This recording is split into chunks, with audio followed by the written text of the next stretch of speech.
Demak, 15-martdagi savol. Mol nisbati teng bo'lgan 4 xil oksid, element oksidi, X oksidi, Y oksidi va Z oksididan iborat 819 gram aralashma.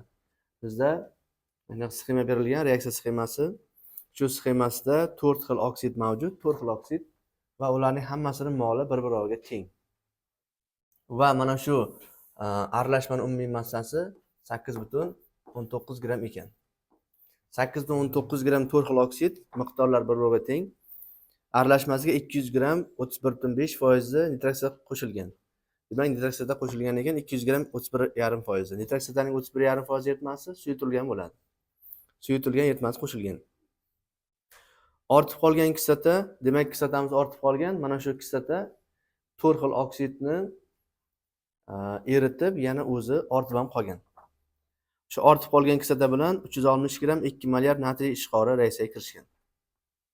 Demak, birinchi ishimiz biz nitroksidadan topishdan boshlaymiz. Nitroksidamiz 200 gram nitroksida 100% bo'lsa, uning 31,5% nitroksida ekan, 63 chiqadi. Nollar qisqaradi. 31,5 ni 2 bayda 1 ga bo'lsak 63. 63 ni 63 ga bo'lsak, demak, bizda 1 mol nitroksida mavjud. Mana shu 1 mol nitroksidaning hammasi mana shu 4 ta oksidni eritmagan. Chunki nitroksida ortib qolgan. Ortib qolgan nitroksida bilan natriy OH reaksiyaga kirishgan.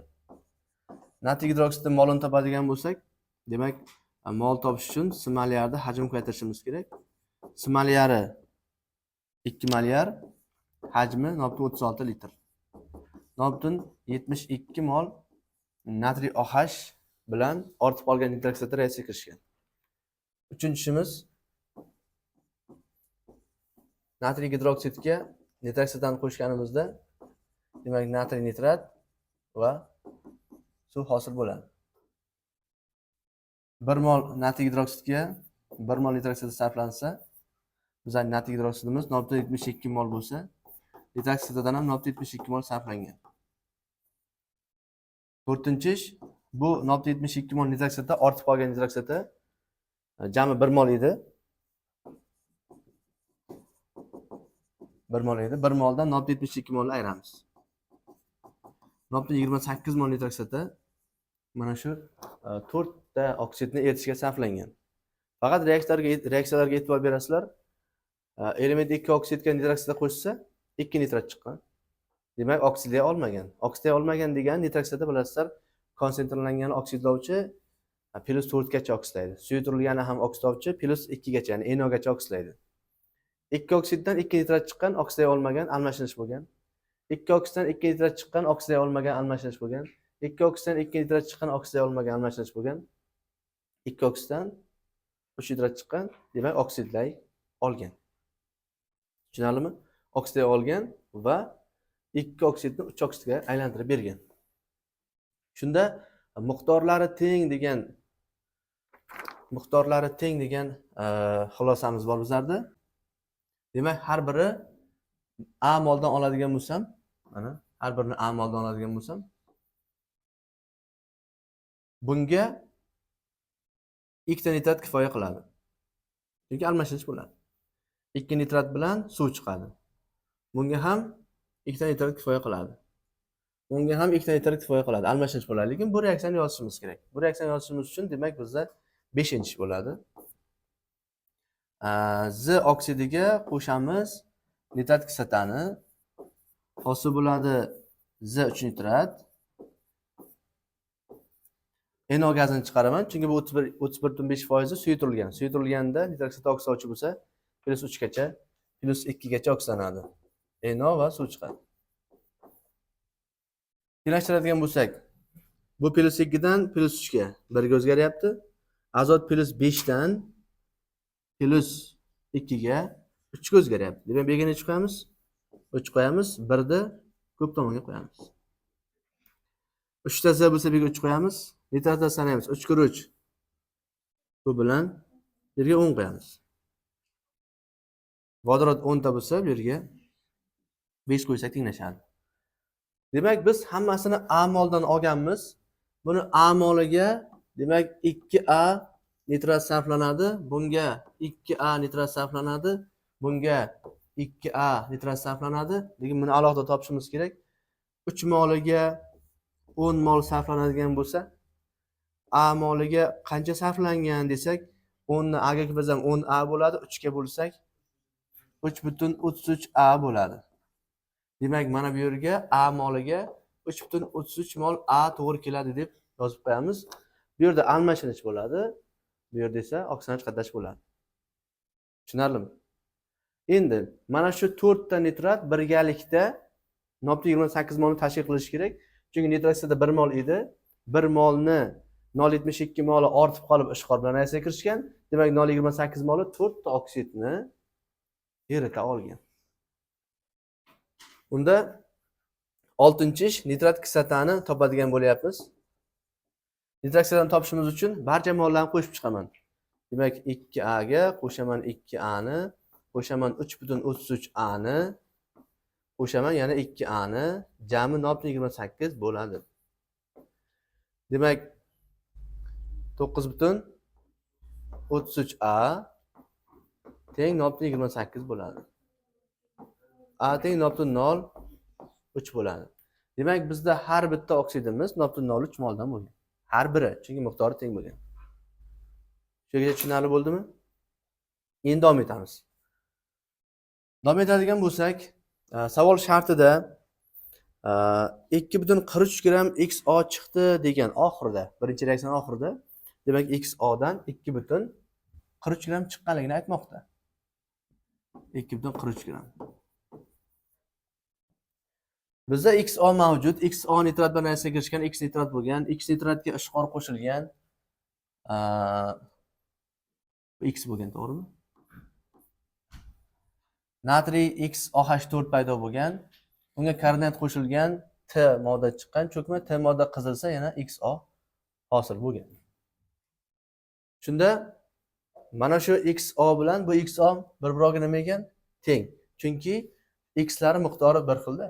Shunda 2,43 gram XOmiz necha mol bo'ladi desa, buni moli A'miz 0,03 mol chiqdi-ku. Demak, bu ham 0,03 mol bo'lgan. Bir moli qancha qilsak, buni haqiqiy massasi kelib chiqadi, molyar massasi. 81 dan ayiramiz. 16 ni 65 gram bo'ladi. Rux ekan. Endi rux ekanligini reaksiyani o'zi ham isbotlab beradi. Qanday isbotlaydi desa, demak, rux oksidiga nitrat qo'shsak, rux nitrat chiqadi. Rux nitratga ishqor qo'shgan. Ishqor ko'pligi uchun shunaqa natriy rux OH4 degan kompleks birikma hosil qilgan ekan. Biz birinchi reaksiyani to'liq topganligimiz uchun birinchi reaksiyani yozib olamiz. Demak, birinchi reaksiya rux oksididan boshlayman. Rux oksidiga suyultirilgan nitrat oksidi qo'shaman. Rux nitrat va suv paydo bo'ladi. Nega nitrat kislota rux oksidini oksidlay olmadi? Sababi rux maksimal necha valentli? 2 valent. Uni boshqa oksidlab bo'lmaydi. Shuning uchun almashinish reaksiyasi bo'ladi. Rux 2 nitrat bilan suv chiqadi. Endi rux 2 nitratga ishqor qo'shaman. Rux nitratga ishqor qo'shsam, birinchi almashinish reaksiyasi bo'ladi. Rux OH ni oladi. Rux OH ni olib cho'kadi. Va natriy nitrat chiqadi. Lekin savol shartini yaxshilab o'qisak, savol sharti aytayaptiki, ishqor qanday qo'shilgan? Mol. Ishqor mol qo'shildi degani bu amfoter xossaga ega bo'lganligi uchun ortib qolgan ishqor bilan nima qiladi? Reaksiyaga kirishadi. Rux gidroksidga qo'shamiz ortib qolgan ishqorni. Birikish reaksiyasi bo'ladi. Natriy tetragidroksosinkat paydo bo'ladi. Natriy tetragidroksosinkatga karbonat angidrid qo'shilmoqda. Demak, natriy tetragidroksosinkatga karbonat qo'shmoqda. Xo'p, bu reaksiyani yozish uchun nima qilamiz? Bu reaksiyani yozish uchun demak, bu natriy tetragidroksosinkat aslida qanaqa modda? Bu aslida demak, natriy gidroksid bilan rux gidroksidning qo'shilmasi hisoblanadi. Demak, mana shu yerda 4 ta OH ning ikkitasi bitta ruhga tegishli, ikkita gidroksid, ikkita natriyga tegishli. Agar sizlar karbonat qo'shmoqchi bo'lsalaring, natriy OH bilan ruh natriy gidroksid karbonat bilan reaksiyaga kirishsa, natriy karbonat chiqadi, bu cho'kma emas, to'g'rimi? Rux karbonat chiqadi va suv chiqadi. Shu rux karbonatni nima qil deyapti? Qizdir deyaptimi harorat ta'sirida? Agar biz rux karbonatni qizdirsak, rux oksidi bilan karbon angidga parchalanib ketadi. Va birinchi reaksiyan to'liq shaklda yozib bo'ldik. Endi ikkinchisiga o'tamiz. Birinchisini topib bo'lganmiz. Ikkinchisi YO ga o'tamiz. YO dan Y nitrat paydo bo'lgan. Y nitratga natriy OH mol miqdorida qo'shsa, YOH chiqadi. Endi e'tibor beringlar. Mana bunga ham natriy OH mol miqdor qo'shilyapti, bunga ham natriy OH mol miqdor qo'shilyapti. Negadir bunga mol miqdor natriy OH qo'shsak, kompleks birikmasi bo'lyapti. Bunga gidroksid bilan yakunlanyapti. Mana bu yerda ham biz gidroksid bilan yakunlasak bo'lardi-ku. Lekin biz gidroksid bilan yakunlamadik, chunki natriy OH mol bo'lgani uchun gidroksidni natriy OH bilan reaksiyasi yozdik. Bu yerda shunaqa voqea bo'lmagan. Mana bu gidroksid o'zi cho'kib ketgan, mol miqdorda ishg'or bilan reaksiyaga kirishmagan va ko'k rangli gidroksid hosil qilgan. 9-sinf kitob bo'yicha ko'k rangli gidroksid bu mis gidroksidga mos keladi, to'g'ri? Mis gidroksid. Endi bunga o'tamiz. Z oksidiga nitroksida qo'shsa uchlik paydo bo'lgan. Demak, Z 2-3 valentli.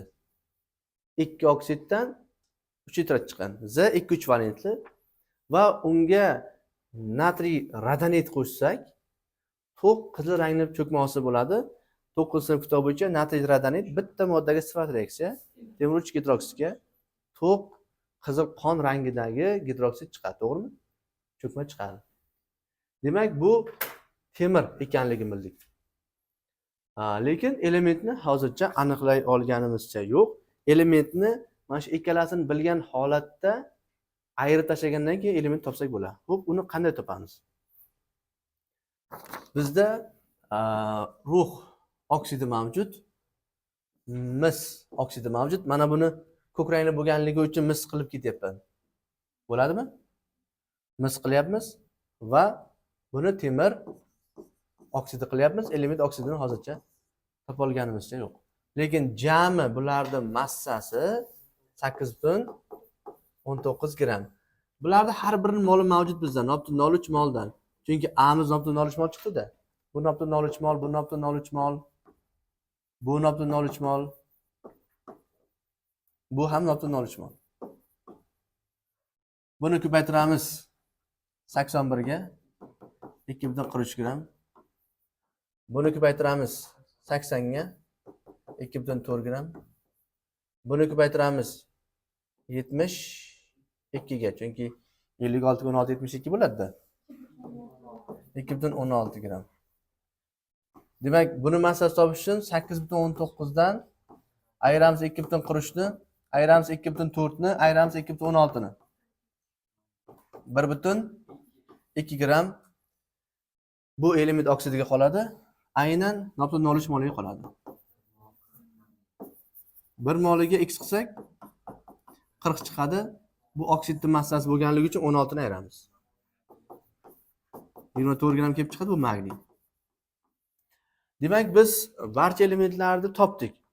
Birinchi elementni reaksiyadan topdik, ikkinchi elementni ko'k rangli ekanligidan topdik, uchinchi elementni to'q qizil cho'kma hosil qilishdan topdik, to'rtinchi elementni mana shu bularni ayirib topdik. Lekin biz hozircha faqat rux oksidi reaksiyasi yozib berdim. Savolda shartida quyidagi barcha reaksiyani yozing deyapti. Barcha reaksiyani yozing deganligi uchun endi Y ga o'taman. Demak, Y'imiz bu mis oksid bo'lmoqda. Mis 2 oksidga qo'shaman nitroksatani. Mis nitrat va suv paydo bo'ladi. Oksidlay olmaydi direkt nitroksatda. Nega desa, chunki mis o'zi 2 maksimal 2 valentli va undan ziyod bo'la olmaydi, almashinish bo'ladi. Keyin mis 2 nitratga natriy gidroksid qo'shamiz. Almashinish reaksiyasi bo'ladi, mis gidroksid paydo qiladi va natriy nitrat chiqadi. Natriy gidroksid mol bo'lgan taqdirda ham mis gidroksid baribir cho'kaveradi. Sababi mis gidroksid amfoter emas. Rangi ko'k. Xo'p, ikkinchi reaksiyani yozib bo'ldik. Endi uchinchi reaksiyaga o'tamiz. Uchinchi reaksiyada natriy radonit bilan to'q qizil cho'kma hosil qilganligi uchun temir deb tanlaganmiz. Shu reaksiyani yozamiz. Temir oksidiga suyultirilgan reaksiyada qo'shsak, temirni 3 gacha oksidladi. Suyultirilgan bo'lgani uchun NO va suv chiqdi. Tenglashtirganimizda bu yerga 3, bu yerga 10, bu yerga 3, bu yerga 1, bu yerga 5 qo'yganmidik. Shunaqa reaksiya sodir bo'ldi va temir 3 nitratga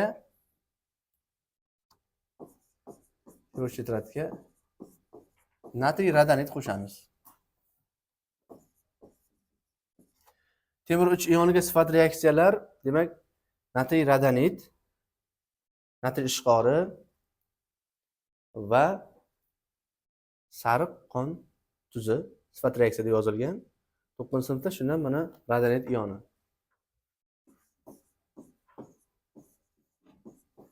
Temir 3 radonit bilan natriy nitrat chiqadi.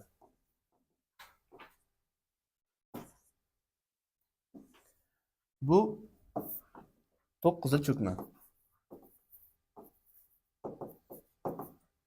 Va so'nggi reaksiya magniy ekanligini hisob kitoblarda topdik. Shu reaksiyani yozib qo'yamiz. Magniy oksidiga qo'shamiz nitrat sutdan. Almashish bo'ladi. Magniy nitrat va suv chiqadi. Buni ham oksidlay olmaydi, chunki magniy maksimal ekvivalenti 2 ligacha qoladi. Quyidagi barcha reaksiyani yozing. Demak, barcha reaksiyani yozdik. Ikkinchi savol. Element oksidi, X oksid, Y oksid, Z oksid moddalarini toping. Ularni ham topdik. Va uchinchi savol. X + 2, Y + 2, Z + 3 va Y + 2 elektron konfiguratsiyasi yozing debdi. Demak, javob 3 ga o'tamiz. Javob 3. X + 2 bu x'imiz rux chiqdimi? Rux + 2 ni so'ramoqda. Y + 2 bu mis chiqdimi? Mis + 2 ni so'ramoqda. Z + 3 temir chiqdi, temir + 3 so'ramoqda. Va element + 2 desa magniy + 2 ni so'ramoqda. Shuni elektron konfiguratsiyada yozsak. Nechinchi element? Demak, rux 30-element. Elektron konfiguratsiya yozamiz. 1s2, 2s2, 2p6, 3s2, 3p6, 4s2, 3d10 va mana bu holatda buni 0 qilib qo'yamiz. Nega desa, chunki tashqi pog'onadan elektron ketadi. To'g'rimi? Tashqi 4s tashqi pog'onaga 4 dan ketadi. Misli yozamiz 1s2, 2s2, 2p6, 3s2, 3p6, 4s1, 3d10. Misli elektron sakrash kuzatiladi. Demak, ikkita elektron ketishi uchun tashqi pog'onadan ketadi, 4s 0 bo'ladi, 3d 9 bo'ladi. Birinchi s dan bitta elektron ketadi, qolgani 3d dan ketadi. Temirni yozamiz. 1s2, 2s2, 2p6, 3s2, 3p6, 4s2, 3d6. 10, 20, 26 bo'ldimi? Lekin 3 elektron ketishi kerak. Birinchi tashqi pog'onadan ketadi. Ikkita ketsa, bundan 5 bo'lib qoladi, bitta ketadi. Magniy yozamiz. Magniy demak 12-element. 1s2, 2s2, 2p6, 3s2 bo'ladi. Tashqi pog'onadan ketganligi uchun ikkita bu 0 bo'ladi. Bu javob 3. Tushunarlimi?